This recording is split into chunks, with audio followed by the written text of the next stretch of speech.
হিসাব বিজ্ঞানের দ্বিতীয় অধ্যায়টার নাম হচ্ছে লেনদেন, আর এই লেনদেনের ইংরেজি হচ্ছে ট্রানজ্যাকশন। আমাদের দৈনন্দিন জীবনে যা কিছু ঘটে সবই ঘটনা, সব লেনদেনই ঘটনা, কিন্তু সব ঘটনা লেনদেন নয়। এটা এমসিকিউর মধ্যেও থাকতে পারে যে সকল লেনদেনই ঘটনা, কিন্তু সকল বা সব ঘটনা লেনদেন নয়।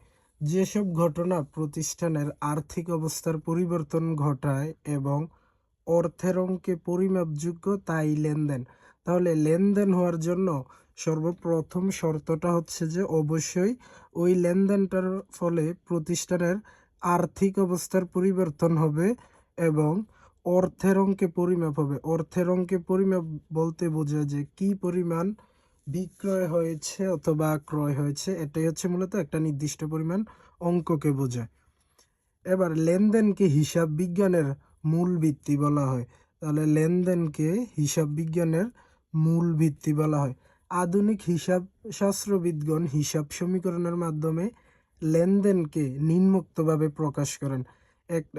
যেটার সমীকরণটা হচ্ছে মূলত এ ইকুয়াল এল প্লাস ওই। মূলত হিসাব বিজ্ঞানটা এই সমীকরণটার উপরেই প্রতিষ্ঠিত। এ হচ্ছে অ্যাসেটস এবং এল ও উই হচ্ছে, এল হচ্ছে লাইবিলিটিস একটা দায় সমূহ, আর উই হচ্ছে ওনার সিকিউরিটি মালিকানা সত্ত্ব। এবার দেখো এখানে সম্পদ সমূহ কিগুলা। একটা প্রতিষ্ঠানে নানা রকমের সম্পদ থাকে, যেমন আসবাবপত্র, ভূমি, দালান কোঠা, এবং ওই প্রতিষ্ঠানের মধ্যে যত গাড়ি বা যানবাহন রয়েছে এই সবগুলোই কিন্তু হচ্ছে মূলত সম্পদ। এবং প্রতিষ্ঠানের নগদ টাকাও কিন্তু এক ধরনের সম্পদ। তারপর হচ্ছে যে প্রতিষ্ঠানের যে ব্যাংক ব্যালেন্স রয়েছে এগুলোও সম্পদ। তারপর প্রাপ্য হিসাব, প্রতিষ্ঠান কোনো ব্যক্তির থেকে টাকা পাবে, ওইটা হচ্ছে প্রাপ্য হিসাব, আর ওই প্রাপ্য হিসাবটাও মূলত প্রতিষ্ঠানের সম্পদ হিসাবে ধরা হয়। এবার এলটা হচ্ছে কি, দেখো এল হচ্ছে লায়াবিলিটিস। লায়াবিলিটিসটা হচ্ছে মূলত তৃতীয় পক্ষের দাবি। যখন ওই প্রতিষ্ঠান থেকে কেউ টাকা পায় তখন ওই ব্যক্তিকে পাওনাদার বলা হয়, যেমন ব্যাংক ঋণ, তারপর হচ্ছে প্রদেয় হিসাব, আরও এইরকম অনেক দীর্ঘমেয়াদী ঋণ রয়েছে। তারপর এটা হচ্ছে ওনার সিকিউরিটি মালিকানা সত্ত্ব। প্রতিষ্ঠানের উপর মালিকের যে সত্ত্বটা, এটা হচ্ছে মূলত ওনার সিকিউরিটি। আমরা পরবর্তীতে আরও ডিটেলস জানবো। এবার তাহলে এ হচ্ছে সম্পদসমূহ, এল হচ্ছে দায়সমূহ, আর হচ্ছে মালিকানা সত্ত্ব। ব্যবসায় সংগঠিত প্রতিটি লেনদেনের সমর্থনে প্রমাণপত্রের প্রয়োজনে, যেমন একটা প্রতিষ্ঠানে কি পরিমাণ লেনদেন হয় বা লেনদেনটার প্রমাণ হিসাবে কিন্তু কয়েকটা ডকুমেন্ট ব্যবহার হয়। যেমন তুমি কারো কাছে বিক্রয় করলা 10,000 টাকা, তখন ওই ব্যক্তির নিকট কি বিক্রয় করলা তার একটা ডিটেলস তৈরি করে রাখতে হবে। তাছাড়া আরও নানা রকমের দলিল ব্যবহার করা হয়, যেমন কিগুলা নর্মালি যেগুলো একটা প্রতিষ্ঠানে দলিল হিসাবে ব্যবহৃত হয়ে থাকে, একটা হচ্ছে চালান, একটা ভাউচার, একটা cash memo, debit note, credit note. এগুলা যখন আমরা কোনো প্রতিষ্ঠান থেকে ক্রয় বিক্রয় করি বা প্রতিষ্ঠানের সাথে লেনদেন করে থাকি তখন কিন্তু আমরা দেখি যে বিভিন্ন চালান, ভাউচার এগুলা দেওয়া হয়ে থাকে। একটু পর আমরা চালান, voucher, cash memo, debit note, credit note এগুলো সম্পর্কে আমরা ডিটেলসে জানবো। তাহলে লেনদেনটা হচ্ছে মূলত যে ঘটনার মাধ্যমে আর্থিক অবস্থার পরিবর্তন ঘটবে এবং অর্থের অঙ্কে পরিমাপ হবে, সেটাই মূলত লেনদেন হবে। এখন আমরা দেখি পরবর্তীতে।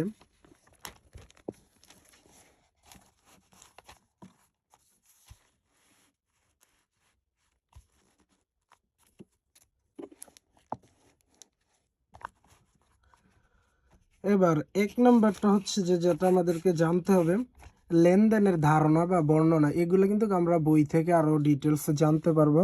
দেখো লেনদেনের ধারণা কি। আধুনিক সমাজ ব্যবস্থায় হিসাব লিপিবদ্ধকরণের ক্ষেত্রে লেনদেন শব্দটি অত্যন্ত গুরুত্বপূর্ণ। ব্যবসা জগতে বিভিন্ন ঘটনার উদ্ভব হয়, কিন্তু সব ঘটনাকে আমরা হিসাবের বইতে লিপিবদ্ধ করা হয় না। অর্থের অঙ্কে পরিমাপযোগ্য ঘটনা যা ব্যবসার আর্থিক অবস্থার পরিবর্তন ঘটে সেগুলোই মূলত আমরা লেনদেন হিসাবে ধরে থাকি। তাহলে লেনদেনটা মূলত কোনগুলো আমরা লেনদেন বলি, সেগুলো হচ্ছে মূলত লেনদেনের ধারণা। এবার দেখো 2 নম্বর হচ্ছে কারবারি লেনদেনের সংজ্ঞা। লেনদেন অনেক ধরনের রয়েছে, কিন্তু এবার আমরা দেখব যে কারবারি লেনদেন মানে একটা প্রতিষ্ঠানের কি কি লেনদেনগুলো হয়ে থাকে।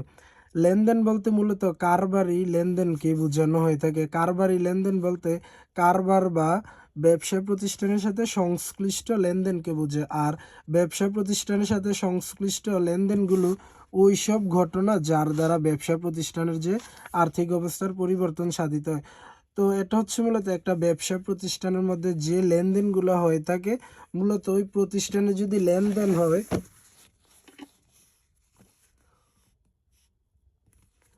ওই প্রতিষ্ঠানে যদি লেনদেন হয় তখনই কিন্তু মূলত ওই প্রতিষ্ঠানের আর্থিক অবস্থার পরিবর্তন হবে। যেমন একটা ব্যবসা প্রতিষ্ঠানে আজকে 10,000 টাকা বিক্রয় হলো, তাহলে নগদে বিক্রি হলো, সেই ক্ষেত্রে ওই প্রতিষ্ঠানের যে নগদ টাকাটা পূর্বে ছিল এখন কিন্তু এই 10,000 টাকা নতুন করে অ্যাড হবে। এবার লেনদেনের বৈশিষ্ট্যসমূহ দেখো, লেনদেনের বৈশিষ্ট্যসমূহগুলো কি কি? একটা লেনদেন হওয়ার জন্য এটার মধ্যে কি কি বৈশিষ্ট্য থাকে, যেমন অর্থের অঙ্কে পরিমাপযোগ্য। এই অর্থের অঙ্কের পরিমাপযোগ্যটা হচ্ছে যে কত টাকায় বিক্রি করা হয়েছে বা ক্রয় করা হয়েছে বা লেনদেন করা হয়েছে, নির্দিষ্ট একটা স্পেসিফিকভাবে তোমার টাকার অ্যামাউন্টটা বলা থাকবে যে 5,000 টাকার বিক্রয়, তাহলে এটা লেনদেন হবে।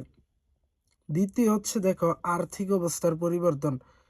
অবশ্যই আর্থিক অবস্থার পরিবর্তন হতে হবে, যেমন বিক্রয় করার কারণে ওই প্রতিষ্ঠানের কাছে নগদ অর্থ এসেছে এবং যে ক্রয় করেছে তার থেকে নগদ টাকা গিয়েছে, এতে করে উভয়ের মধ্যে কিন্তু আর্থিক অবস্থার তাদের পূর্বের যে টাকাটা ছিল এটা পরিবর্তন হয়েছে।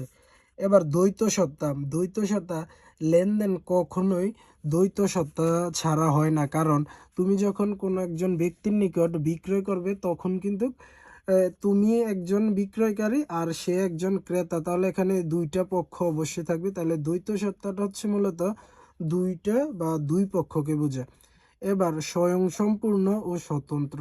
স্বয়ংসম্পূর্ণ হচ্ছে তুমি যে লেনদেনটাই হবে সম্পূর্ণ একটা তথ্য থাকবে, যেমন রহমান ট্রেডার্সের নিকট বিক্রয় 10,000 টাকা, তাহলে কিন্তু আমি বিক্রয় বাবদ 10,000 টাকা লিপিবদ্ধ করতে পারবো। অথবা মেসার্স আরমান ট্রেডার্সের নিকট থেকে 50,000 টাকার আসবাবপত্র ক্রয়, তাহলে যদি এই লেনদেনটা এমনভাবে বলা থাকে যে জনাব রহমানের নিকট এতটুকু পর্যন্তই থাকে, তাহলে কিন্তু আমরা বুঝতে পারবো না যে এটা কি ক্রয় নাকি বিক্রয় এবং কত টাকা। স্বয়ংসম্পূর্ণ স্বতন্ত্র বলতে বোঝা যে লেনদেনটা আলাদা থাকবে, আর স্বয়ংসম্পূর্ণ লেনদেনটার সম্পূর্ণ একটা তথ্য থাকবে। এবার দেখো দৃশ্যমানতা। দৃশ্যমানতা হচ্ছে লেনদেনটা অবশ্যই দেখা যাবে যে কি হয়েছে, যেমন আমি যদি এখন বিক্রয় করি তাহলে এটা আমাদের চোখের সামনেই ঘটবে। তারপর হিসাব বিজ্ঞান ঐতিহাসিক ঘটনা।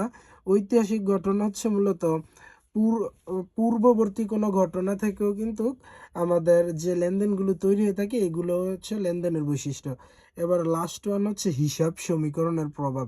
আমাদের হিসাব সমীকরণটা হচ্ছে মূলত এ ইকুয়াল এল প্লাস ওই, এই তিনটার মধ্যে কিন্তু হিসাব সমীকরণের পরিবর্তন ঘটবে। যেমন তুমি নগদে 10,000 টাকা বিক্রয়, এর মাধ্যমে আমাদের জাবেদাটা হচ্ছে মূলত নগদান হিসাব ডেবিট, বিক্রয় হিসাব ক্রেডিট। আমরা জানি যে বিক্রয় সবসময় ক্রেডিট।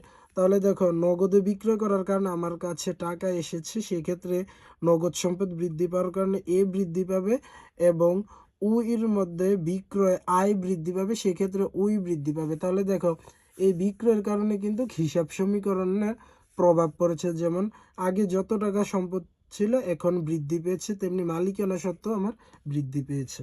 এবার 4 নম্বরটা হচ্ছে, এবার হচ্ছে সম্পদ বলতে কি বোঝায়। আমরা একটু আগে জেনেছিলাম যে এ হচ্ছে সম্পদ সমূহ, এল হচ্ছে দায় সমূহ, আর ই হচ্ছে মালিকানা সত্ত্ব। এবার সম্পদ সমূহ কিগুলা দেখো, সম্পদ বলতে বোঝায় অর্থনৈতিক পরিসম্পদ যা কোনো ব্যবসার মালিকানাধীন থাকে। যেমন ওই প্রতিষ্ঠানের যে ভূমি বা দালান কোঠা রয়েছে এটা কিন্তু মালিক ওই প্রতিষ্ঠান। তাহলে আমরা যদি প্রশ্ন আসে যে সম্পদ বলতে কি বোঝায়, তাহলে আমরা বলবো যে সম্পদ বলতে বোঝায় অর্থনৈতিক পরিসম্পদ যা কোনো ব্যবসার মালিকানাধীন থাকে। তাহলে ওই সম্পদটা অবশ্যই কি থাকবে, ব্যবসার মালিকানাধীন থাকবে, অন্যের কোনো মালিকানাধীন এটা কখনোই সম্পদ হয় না। যা মুনাফা অর্জনের কাজে ব্যবহৃত হয়, যেমন আমরা ব্যবসার মালিকানাধীন আসবাবপত্র এগুলোর সাহায্যে আমরা ক্রয় বিক্রয় করে থাকি এবং প্রতিষ্ঠানের নানা কাজে আমরা ব্যবহার করে থাকি, এবং দালান কোঠা কলকবজা এগুলোর সাহায্যে মূলত আমরা মুনাফা অর্জন করে থাকি। এবার দায়টা দেখো কি, দায় হচ্ছে ব্যবসার আর্থিক দায়বদ্ধতা, যা ব্যবসার একটা নির্দিষ্ট সময় পরে অবশ্যই পরিশোধ করতে হবে। যেমন আমার থেকে আমি 10,000 টাকা দিয়ে ধারে পণ্য ক্রয় করলাম, এর মাধ্যমে কিন্তু ওই তৃতীয় পক্ষর লোকটা হচ্ছে যার থেকে আমি কিনেছি তাকে একটা নির্দিষ্ট সময় পর অবশ্যই আমি তাকে টাকাটা পরিশোধ করতে হবে। সেক্ষেত্রে আমি বলতে পারি যে দায় হচ্ছে ব্যবসার আর্থিক দায়বদ্ধতা। আর্থিক দায়বদ্ধতা বলার কারণ হচ্ছে যে তাকে আমি টাকা দিয়ে পরিশোধ করতে হবে, যা ব্যবসার একটা নির্দিষ্ট সময় পর অবশ্যই পরিশোধ করতে হবে। অর্থাৎ ব্যবসার মোট সম্পদের উপর তৃতীয় পক্ষের দাবি। তাহলে আমরা সহজে বলতে পারি যে ব্যবসায়ের সম্পদের উপর তৃতীয় পক্ষের দাবি হচ্ছে মূলত দায়। এবার দেখো মালিকানা সত্ত্বটা কি। ব্যবসার মোট সম্পদ থেকে তৃতীয় পক্ষের দাবি বাদ দিলে যা অবশিষ্ট থাকে। তাহলে আমার কাছে সম্পদ 10 লক্ষ টাকা আছে, তার মধ্যে 1 লক্ষ টাকা আমার থেকে একজন ব্যক্তি পাবে, তখন আমি ওই টাকাটা বাদ দিয়ে দেওয়ার পর যা অবশিষ্ট থাকবে ওইটা হচ্ছে মালিকানা সত্ত্ব। তাহলে 10 লক্ষ টাকা থেকে 1 লক্ষ টাকা বাদ দিলে 9 লক্ষ টাকা আমার। এই 9 লক্ষ টাকা হচ্ছে মূলত মালিকানা সত্ত্ব। তাহলে আমরা সহজে বলতে পারি ব্যবসার মোট সম্পদ থেকে তৃতীয় পক্ষের দাবি বাদ দিলে যা অবশিষ্ট থাকে তাই হচ্ছে মালিকানা সত্ত্ব। আর দায়টা হচ্ছে কি, ব্যবসার মধ্যে তৃতীয় পক্ষের যে দাবিগুলো থাকে সেগুলো অবশ্যই পরিশোধ করতে হবে, সেগুলো হচ্ছে মূলত দায়। আর সম্পদ হচ্ছে যা ব্যবসার মালিকানাধীন থাকে। এই তিনটা কথা আমরা মনে রাখতে পারলে সহজে সংজ্ঞাটা দিতে পারবো। এবার হিসাব সমীকরণটা আমাদের ছিল এ ইকুয়াল এল প্লাস ও ই। এবার এ এটা হচ্ছে হিসাব সমীকরণের রূপ। আর যদি কখনো বলা হয় যে হিসাব সমীকরণের বর্ধিত রূপ, তাহলে এই বর্ধিত রূপটা হচ্ছে মূলত এই ও ইটাকে আমরা ভেঙ্গে একটু বড় করে ফেলবো। দেখো এর এ থাকলো, এল এর এল, আর ও ই সমান সমান আমরা দিতে পারি সি প্লাস আর মাইনাস ই মাইনাস ডি।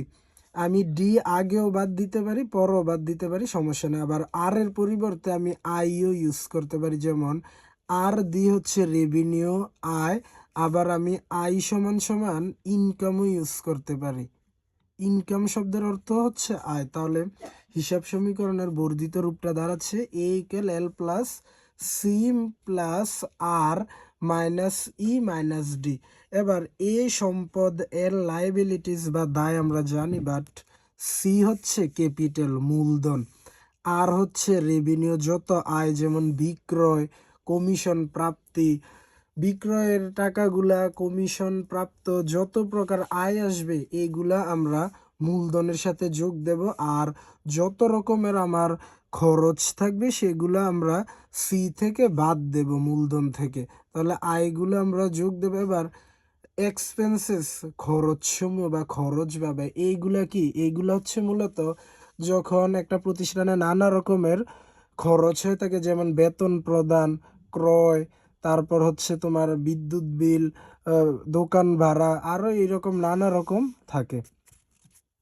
আর এক্সপেন্সেস হচ্ছে মূলত ব্যয়। আর লাস্ট হচ্ছে ড্রয়িং টু আমরা বাদ দেবো উত্তোলন। যেমন কোনো কারণে ব্যবসায়িক তার ব্যক্তিগত খরচ মেটানোর জন্য ব্যবসা থেকে টাকা আনবে, সেক্ষেত্রে ব্যবসার টাকাটা কমে যাবে, সেক্ষেত্রে উত্তোলন আমরা মূলধন থেকে আমার বিয়োগ দেব, কারণ মালিকের ওই মূল সম্পদসমূহ থেকে কিন্তু বাদ যায়, সেই কারণে মালিকানা সত্ত্বটা কমে যায়। এবার দেখো সম্পদ ও স্বত্বাধিকার বলতে কি বোঝায়। একটা ব্যবসা প্রতিষ্ঠানের টাকায় পরিমাপযোগ্য কোনো বস্তু বা সম্পদ যা আয় অর্জনে সম্পদ বাড়াতে সাহায্য করে, এগুলো আমরা জানি। এবার দেখো চালান বলতে কি বোঝায়। আমরা একটু আগে জেনেছিলাম যে চালান, ক্যাশ মেমো, তারপর হচ্ছে ডেবিট নোট, ক্রেডিট নোট, এইগুলো হচ্ছে মূলত ব্যবসায়িক প্রমাণিক দলিল। এবার চালান হলো পণ্য ক্রয় ও বিক্রয়ের একটি প্রামাণ্য দলিল। তাহলে ক্রয় বিক্রয়ের প্রামাণ্য দলিল হলো কি চালান।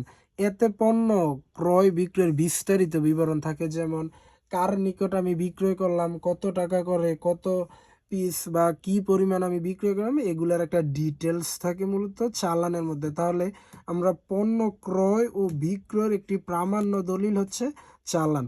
এবার দেখো কে তৈরি করে? বিক্রেতা চালান তৈরি করে। এটা অনেক গুরুত্বপূর্ণ যে চালান কে তৈরি করে? চালান তৈরি করে বিক্রেতা। যথাযথভাবে প্রস্তুত করে তার এক কপি ক্রেতাকে মালের সাথে সরবরাহ করে, যা ক্রেতার নিকট আন্তঃচালান। তাহলে ক্রেতার নিকট চালানটা হচ্ছে আন্তঃচালান, আর বিক্রেতার নিকট এটা হচ্ছে বহিচালান।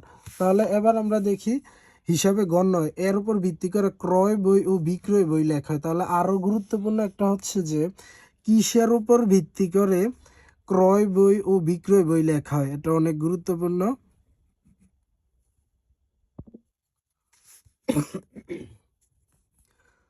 তাহলে ক্রেতার নিকট হচ্ছে এটা আন্তঃচালান, আর বিক্রেতার নিকট এটা বহিচালান। আর এই চালানের উপর ভিত্তি করে মূলত ক্রয় বই ও বিক্রয় বই লেখা হয়।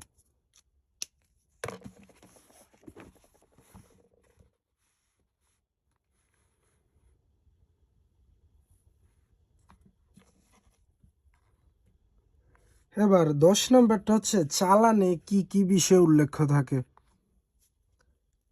চালানে যে সকল বিষয় উল্লেখ থাকে তা নিচে আলোচনা করা হলো। তাহলে দেখো, কারো নিকট থেকে পণ্য ক্রয়। চালানে উল্লেখিত পণ্যসমূহ কোনো ব্যক্তি বা প্রতিষ্ঠানের নিকট থেকে ক্রয় করা হচ্ছে তা সুস্পষ্টভাবে বলা হয়ে থাকে, কারণ সেখানে ক্রেতার নাম বলা হয়ে থাকে এবং কার থেকে কিনা হয়েছে চালানের উপরে ওই প্রতিষ্ঠানের নাম থাকে। তাহলে আমরা সহজে এটা জানতে পারি। এবার হচ্ছে কখন ক্রয় করা হলো। চালানের মধ্যে তোমার তারিখটা দেওয়া থাকবে যে এত তারিখে প্রস্তুত করা হয়েছে, কয় তারিখে চালানটা তৈরি করা হয়েছে, এটা কিন্তু চালানের মধ্যে তারিখের মধ্যে লিপিবদ্ধ করতে হয়। এবার ক্রয়ের পরিমাণটা হচ্ছে যে কি পরিমাণ ক্রয় করা হয়েছে, যে 10 টাকা করে 100 কেজি ক্রয় করা হয়েছে, তাহলে সেখানে কত কেজি এটা কিন্তু সুস্পষ্টভাবে বলা থাকবে। এবার লাস্ট হচ্ছে যে মালের দামটা যে কয় টাকা ধরে কিনেছে সেটা, কারণ আমরা জানি যে চালানের মধ্যে একটা বক্স রাখতে হয়, তার মধ্যে এখানে তারিখ থাকবে, বিবরণ থাকবে, দর থাকবে, পরিমাণ থাকবে, আর এটা হচ্ছে টাকা থাকবে। দর হচ্ছে যে কত টাকা করে আমরা ক্রয় করেছি, এটা হচ্ছে মালের দামটা। আর পরিমাপটা হচ্ছে কি পরিমাণ আমি ক্রয় করেছি। এটা যখন আমরা একটা চালান প্রস্তুত করব, দেখবো যে এই সবগুলা বিষয় খুব সুন্দর মতন দেওয়া থাকে। এবার হচ্ছে ভাউচার বলতে কি বোঝা? ক্রয় বিক্রয় এবার ভাউচার বলতে কি বোঝায়? দেখো, ক্রয় বিক্রয়, খরচ ও আয় ইত্যাদি ইত্যাদি সকল প্রকার লেনদেন হিসাবের বইয়ে লিপিবদ্ধ করার জন্য যে প্রমাণপত্র ব্যবহৃত হয় তাকে ভাউচার বলে। তাহলে ক্রয় বিক্রয়, খরচ ও আয় ইত্যাদি সকল প্রকার লেনদেন হিসাবে লিপিবদ্ধ করার জন্য যে সাক্ষ্য প্রমাণপত্র তাকে ভাউচার বলে। এটা থেকেও আরো গুরুত্বপূর্ণ হচ্ছে যে ভাউচার কত প্রকার? ভাউচার হলো 2 প্রকার। এটা জানতে হবে। এবার ভাউচার যে 2 প্রকার সেগুলো কি? একটা হচ্ছে একটা হচ্ছে ডেবিট ভাউচার, আরেকটা হচ্ছে ক্রেডিট ভাউচার। আমরা সকল প্রকার প্রকার খরচকে বুঝি। যেমন আমরা যখন রেওয়া মিল করি তখন 2টা দিক থাকে, একটা হচ্ছে ডেবিট দিক, আরেকটা হচ্ছে ক্রেডিট দিক। এটা হচ্ছে রেওয়া মিলের আমরা ডেবিট দিক আর ক্রেডিট দিক। ডেবিট দিকে আমরা সকল প্রকার খরচ বা ব্যয়, তারপর সম্পদ ক্ষতি বা যেগুলো লোকসান হয়ে থাকে এগুলো আমরা উল্লেখ করি। আর ক্রেডিটের দিকে আমরা সকল প্রকার আয়, খরচ, ক্ষতি, সম্পদ, মূলধন, দায়, আয়। মূলধন মূলধন একটাই, দায়, আয়, এইগুলো আমরা ক্রেডিট দিকে দিই। তাহলে দেখো, ক্রেডিটের অন্তর্ভুক্ত হচ্ছে কে? আয়। তাহলে সকল প্রকার আয়ের জন্য দেখো, পণ্য বিক্রয়ের মাধ্যমে মূলত আমার টাকা আসে প্রতিষ্ঠানে। এছাড়া আরো আয় থাকে, যেগুলো যেমন ব্যবসা প্রতিষ্ঠানের পুরাতন কোনো কিছু আমি বিক্রয় করে দিলাম এবং পুরাতন ব্যবহার্য জিনিস আমার এটার আর প্রয়োজন নেই, সেক্ষেত্রে এগুলোও বিক্রয় করে আমার কাছে যেভাবে টাকা আসুক না কেন, পণ্য বিক্রয় আয়ের জন্য মূলত ক্রেডিট ভাউচার। তাহলে আয়ের সম্পর্কটা হচ্ছে ক্রেডিটের সাথে।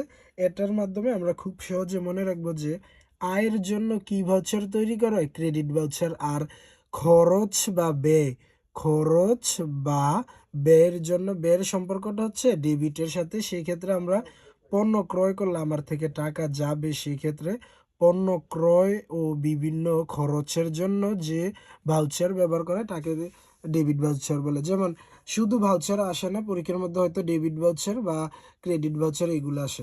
এবার দেখো ক্যাশ মেমো কি। দেখো ক্যাশ বলতে আসলে আমরা কি বুঝি? ক্যাশ বলতে বুঝি যে নগদ। তাহলে ক্যাশ মেমো শব্দটা হচ্ছে মূলত তুমি যখন একটা প্রতিষ্ঠান থেকে নগদে কোনো জিনিস ক্রয় করবে বা বিক্রয় করবে, তখন নগদ মূল্যে ক্রয় বিক্রয়ের জন্য ক্যাশ মেমো ব্যবহার করা হয়। তাহলে ক্যাশ মানে হচ্ছে নগদ। এটার সম্পর্ক যেহেতু নগদের সাথে, তাহলে আমরা বুঝবো যে নগদ মূল্যে ক্রয় বিক্রয়ের জন্য যেটা ব্যবহার করে সেটা হচ্ছে মূলত ক্যাশ মেমো। এবার আরও গুরুত্বপূর্ণ হচ্ছে, আমরা জানি যে ভাউচার হচ্ছে 2 প্রকার, তেমনিভাবে ক্যাশ মেমো সাধারণত 3 কপি তৈরি করা হয়। মূল কপি ক্রেতাকে দেওয়া হয়, এটা মুখস্থ রাখতে হবে যে মূল কপি কাকে দেওয়া হয়? ক্রেতাকে দেওয়া হয়। দ্বিতীয় কপি প্রতিষ্ঠানের হিসাবে থাকে এবং তৃতীয় কপি বিক্রয় বিভাগে সংরক্ষিত থাকে। যেমন একটা বড় ব্যবসা প্রতিষ্ঠানের মধ্যে তোমার অ্যাকাউন্টসের আলাদা একটা ডিপার্টমেন্ট থাকে, বিক্রয়ের আলাদা একটা ডিপার্টমেন্ট থাকে। তো সেক্ষেত্রে বিক্রয় বিভাগে একটা কপি দেওয়া হয়, তারপর প্রতিষ্ঠানের হিসাব বিভাগে একটা দেওয়া। এই হিসাব বিভাগটাই হচ্ছে মূলত অ্যাকাউন্টস। যেমন অনেকে তুমি শুনবা যে সেই লোক ওই একটা অ্যাকাউন্টসে চাকরি করে এবং কেউ আছে সেলস ডিপার্টমেন্টে চাকরি করে। এটাই হচ্ছে মূলত বিক্রয় বিভাগ। যেমন প্রাণ, আরএফএল, এগুলা বড় বড় প্রতিষ্ঠান, সেগুলোতে একটা ডিপার্টমেন্ট সকল হিসাব রাখতে পারে না, আলাদা আলাদা বিভাগ থাকে। তারপর আবার ম্যানেজমেন্ট ডিপার্টমেন্ট থাকে, অনেক রকমের ডিপার্টমেন্ট থাকে। এবার দেখো ক্যাশ মেমো কেন প্রস্তুত করা হয়। ক্যাশ মেমো কেন প্রস্তুত করা হয়? নিচে ক্যাশ মেমো প্রস্তুতের কারণসমূহ দেওয়া হলো। ক্যাশ মেমোতে উল্লিখিত পণ্যসমূহ প্রকৃতপক্ষে ক্রয় করা হচ্ছে কিনা সেটা যাচাই করা যায়। এখানে পণ্যের সাথে সংশ্লিষ্ট পণ্যটির দাম ও পরিমাণ যাচাই করা হয়। নগদে যে ক্যাশ মেমোর মধ্যে কি পরিমাণ, কত টাকা করে ক্রয় করেছো বা বিক্রয় করা হয়েছে, এগুলো স্পষ্টভাবে দেওয়া থাকে। এবার নগদে ক্রয়কৃত পণ্যের দাম ও পরিমাপের সাথে মূল্য সঠিকভাবে লেখা হয়েছে কিনা এবং মোট টাকার পরিমাণ সঠিক আছে কিনা সেটি যাচাই করা হয়। তাহলে এখানে দেখো এগুলো একটু ডিটেলস জানতে হবে তোমাকে। এবার দেখো ডেবিট নোট বলতে কি বোঝায়। একটু আগে আমরা দেখেছি যে ডেবিট ভাউচার, আরেকটা হচ্ছে ক্রেডিট ভাউচার। এবার হচ্ছে ডেবিট নোট। দেখো ক্রয়কৃত মাল ফেরত দেওয়ার লক্ষ্যে।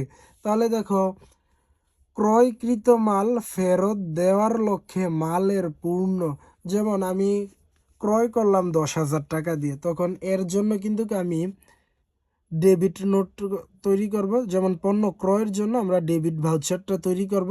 এবার এই মালটা, ক্রয়কৃত মাল যখন আমি ফেরত দিব, তাহলে আমরা জানি যে ডেবিট হচ্ছে কি খরচ, আর ক্রয়ের মাধ্যমে মূলত একটা খরচ হয়ে থাকে। তাহলে এবার ক্রয় করে আমার ওই মালটা যদি বা পণ্যটা যদি আমার মন মতন না হয় অথবা চাহিদা মোতাবেক নয়, সেক্ষেত্রে আমি মালের পূর্ণ বিবরণ, মালের পরিমাণ, দর ও মূল্য ইত্যাদি লিখে বিক্রেতার নিকট যে লিখিত কাগজ পাঠায় তাকে ডেবিট নোট বলে। তাহলে দেখো ক্রেডিট ভাউচার, ডেবিট ভাউচার থেকে ডেবিট নোট এসেছে। ডেবিট ভাউচারটা হচ্ছে যে খরচের জন্য, আর আমরা ক্রয়ের সাহায্যে মূলত খরচ করে থাকি।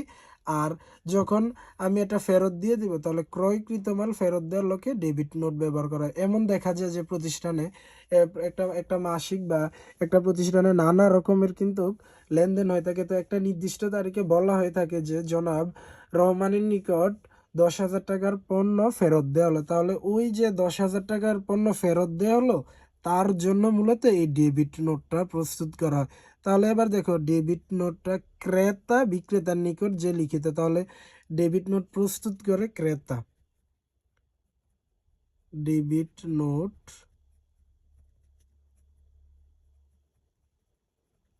প্রস্তুত করে ক্রেতা। কার কার জন্য তো প্রস্তুত করে? বিক্রেতার জন্য, যার কাছ থেকে সে মাল কিনে এনেছিল। পাঠায় তাকে চালান থেকে পৃথক করে দেখানোর জন্য এতে লাল কালি ব্যবহার করা হয়। তাহলে দেখো একটা গুরুত্বপূর্ণ যে লাল কালির ব্যবহারটা কেন করা হয়? চালান থেকে পৃথক করে দেখার জন্য লাল কপি ব্যবহার করা হয়। এর সাহায্যে ক্রয় ফেরত বই লেখা হয়। তাহলে এবার দেখো, ডেবিট নোটের সাহায্যে ক্রয় ফেরত বই লেখা হয়। যেগুলো দাগ দেওয়া হয়েছে এগুলো ভালোভাবে দেখতে হবে। এবার ডেবিট নোট তৈরির উদ্দেশ্যটা কি কারণে? যে কোনো একটা কাজ করার পিছনে আমার উদ্দেশ্য থাকে, যেমন এত সময় ধরে পড়ালেখা করার উদ্দেশ্যটা হচ্ছে কি পরীক্ষা পাশ করার জন্য বা ভালো রেজাল্ট করার জন্য। তেমনি ডেবিট নোটটা কেন তৈরি করা হয়? এক হচ্ছে দেখো, ডেবিট নোট তৈরির মাধ্যমে ক্রেতা কর্তৃক বিক্রেতাকে পণ্য ফেরতের খবর জানানো হয়। তারপর ডেবিট নোট ক্রেতা কর্তৃক পণ্য ফেরতদানের প্রমাণপত্র। তাহলে পণ্য ফেরতদানের প্রমাণপত্রটা ব্যবহার হয় ডেবিট নোট। ক্রেতার নিকট সঠিক পাওনাদার বা সঠিক জের নির্ণয় করে ডেবিট নোটের সাথে হয়। আচ্ছা, এগুলো নিজে নিজে দেখতে হবে। এবার দেখো, ক্রেডিট নোট বলতে কি বোঝায়? ক্রেডিট নোট, তাহলে দেখো, ক্রয়কৃত মাল ফেরত দেওয়ার জন্য যেমনিভাবে ডেবিট নোট তৈরি করা হয়, তেমনি বিক্রয়কৃত মাল ফেরত আসলে বিক্রেতার কাছে বিক্রিত মাল ফেরত এলে ওই ফেরত মালের পূর্ণ বিবরণ যথা মালের পরিমাণ, দর ও মূল্য একটি কাগজে লিখে ক্রেতার নিকট। তাহলে ক্রেডিট নোট প্রস্তুত করে বিক্রেতা। ক্রেডিট নোট প্রস্তুত করে বিক্রেতা।